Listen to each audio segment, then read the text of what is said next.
आपली. आपण सर्वजण आरती म्हणता ना तुकोबारायांची. तुकोबारायांचा अधिकार आपल्याला त्यामध्ये समजतो महाराज. तुकिता तुलनेसी ब्रह्म तुकासी आले मनोनी रामेश्वरी चरणी मस्तक ठेविले. आरती तुकारामा स्वामी सद्गुरु धामा सच्चिदानंद मूर्ती पाय दाखवी आम्हा. तुकोबारांचा काय आहे? अधिकार आहे. बरं, तुकोबारांचा अधिकार आहे, मग उपदेश करणाऱ्यांना अनुभवही जीवनामध्ये पाहिजे. अगोदर आपण जीवनामध्ये असं काहीतरी आचरण केलं पाहिजे. बरोबर आहे की नाही? स्वतः अगोदर परिवर्तन आपल्या जीवनामध्ये घडावं आणि नंतर आपण जगाला सांगितलं पाहिजे. आता असं झालंय, जगा सांगे ब्रह्मज्ञान स्वतः कोरडे पाषाण. परंतु तुकोबारांच्या बाबतीत असं नाही महाराज. अनुभव आले अंगा ते या जगा देतसे तुका म्हणे ते पाहिजे जातीचे. लक्षात घ्या महाराज, अनुभव पाहिजे. तुकोबारांना अनुभव आहे, परंतु उपदेश जगद्गुरु तुकोबारांनी सामान्य जडजीवाला केलेला आहे. बरोबर आहे की नाही? म्हणजे तुम्ही आम्ही काय आहे? सामान्य जडजीव आहे. आपल्याला काही समजतं का हो? हित कशामध्ये आहे समजतं का? नाही समजत महाराज. हित नाही ठाऊके जननी जनका. परंतु त्या ठिकाणी महाराजांनी भेदभाव न करता सर्वसामान्यांना उपदेश केलेला आहे. परंतु ज्याला जसा समजेल त्या भाषेमध्ये आपण उपदेश केला पाहिजे. अधिकार तैसा करू उपदेश साहे ओ जे त्यास तैसे देऊ. एखाद्या लहान लेकराला हिताच्या गोष्टी कळणार नाहीत. आपल्याला सांगायचंय, उपदेश करायचा आहे, पण त्याला तत्वज्ञानाच्या गोष्टी सांगून पटणार आहे का महाराज? नाही पटणार. त्याला त्याच्या सोप्या भाषेमध्ये आपल्याला सांगावं लागेल. बरोबर आहे की नाही? तसं संत महात्मे सोप्या भाषेमध्ये आपल्याला उपदेश करतात, हिताचा उपदेश करतात. ऐक रे जना तुझ्या स्वहिताच्या. पुन्हा लक्षात घ्या.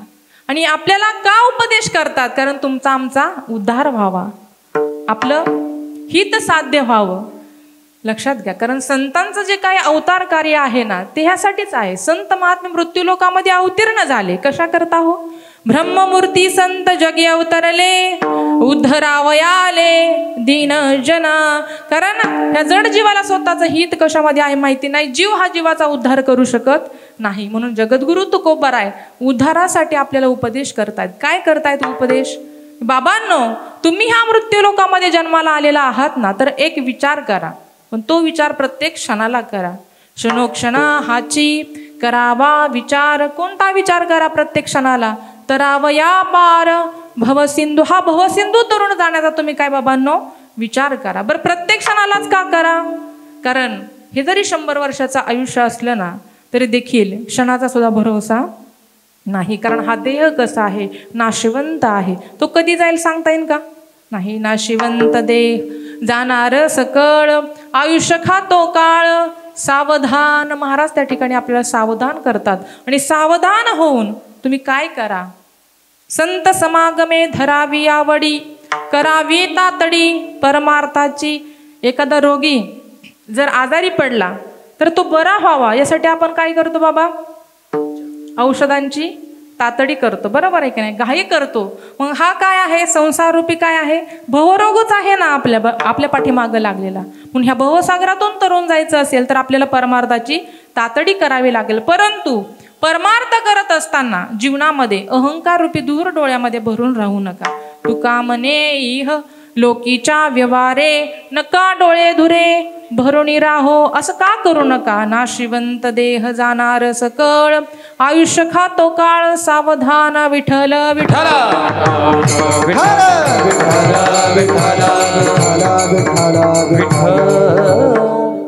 लक्षात घ्या. जगद्गुरु तुकोबाराय सामान्य जडजीवाला उपदेश करतात. संत महात्मे या ठिकाणी जडजीवाच्या उद्धारासाठी हितासाठी या ठिकाणी अवतीर्ण झाले. पण कसे अवतीर्ण झाले हो महाराज? स्वतःच्या इच्छेने अवतीर्ण झाले. लक्षात घ्या. आम्ही वैकुंठवासी आलो याची कारणासी. आम्ही वैकुंठवासी आलो याची कारणासी. हे बोलिले जे ऋषी सात भावे वर्ताया. सात भावे वर्ताया झाडू संताचे मार्ग आडराणी भरले जग झाडू संताचे मार्ग आडराणी भरले जग बोलिले जे ऋषी सात भावे वर्ताया झाडू संताचे मार्ग आडराणी भरले जग झाडू संताचे मार्ग आडराणी भरले जग आम्ही वैकुंठवासी आलो याची कारणाची हे बोलिले जे ऋषी सात भावे वरताया आम्ही वैकुंठवासी आलो याची कारणाची बोलिले जे ऋषी ऋषी सात भावे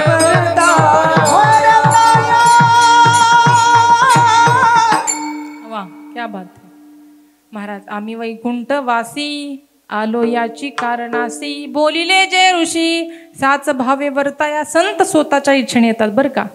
भगवंत देखील येतात परंतु भगवंत स्वतःच्या इच्छेने येऊ शकत नाही. अहम भक्त पराधीनः म्हणजे भगवंत हा भक्ताच्या अधीन आहे. ज्यावेळेस भक्ताने धावा केला त्यावेळेस भगवंत धावत आले. मग धावत आले परंतु कसे उभे राहिले. मागे पुढे उभा राहे सांभाळीत आली आघात निवाराया. हा भगवंताचं काय आहे अवतार कार्य आहे. लक्षात घ्या अवतार आहे. संत महात्मे येतात. संत महात्म्यांनी संसारामध्ये त्या ठिकाणी अवतार घेतला परंतु संतांचं जीवन संसारातलं कसं होतं. संसाराच्या नावे घालोनिया शून्य वाढता हा पुण्य हरिभजनी हे ढवळिले जग चुकविला लाग कळी काळाचा. परंतु संतांनी आपलं कार्य पूर्ण केलं आणि पूर्ण केल्यानंतर संतांना देखील जावं लागलं. तुकोबरायांनी वैकुंठ गमन केलं. माझ्या ज्ञानोबरायांनी समाधी घेतली महाराज परंतु स्वतःच्या इच्छेने बरं का.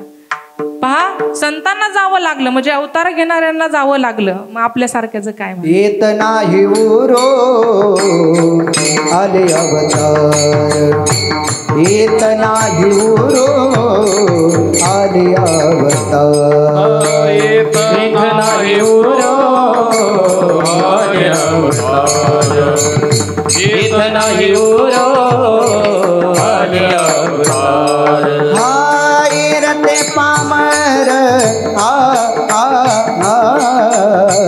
जीव किती पामर जीव किती हे इतना ही उरो आले अवतार इतना ही उरो आले अवतार इतना ही उरो आले अवतार येत नाही उरो आले अवतार हे आजा मेला पंजा मेला बाप मसना गेला देखत देखत ना तू तोही तैसा झाला तोही तैसा झाला आजा मेला पंजा मेला बाप मसना गेला देखत देखत ना तू तोही तैसा झाला तोही तैसा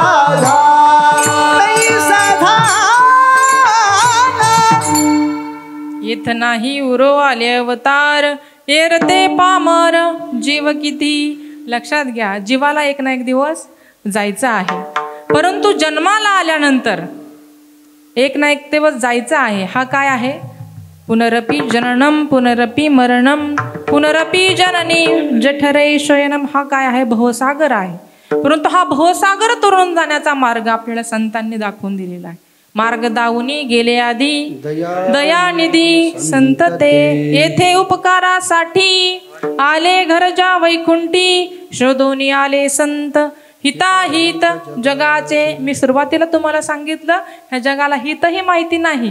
आपलं हित कशात आहे बाबा माहिती आहे का नाही माहिती. जर हित कशामध्ये आहे माहिती असतं तर कीर्तनकाराला सांगावं लागलं नसतं. करटाळी बोला मुखी नाम, करटाळी बोला मुखी नाम. हो करटाळी बोला मुखी नाम, करटाळी बोला मुखी नाम. हे लागोनी या पाया विनवितो तुम्हाला, या पाया विनवितो तुम्हाला, हे लागोनी या पाया विनवितो तुम्हाला, या पाया विनवितो तुम्हाला. हे करटाळी बोला मुखी नाम, मुखी नाम, करटाळी बोला मुखी नाम.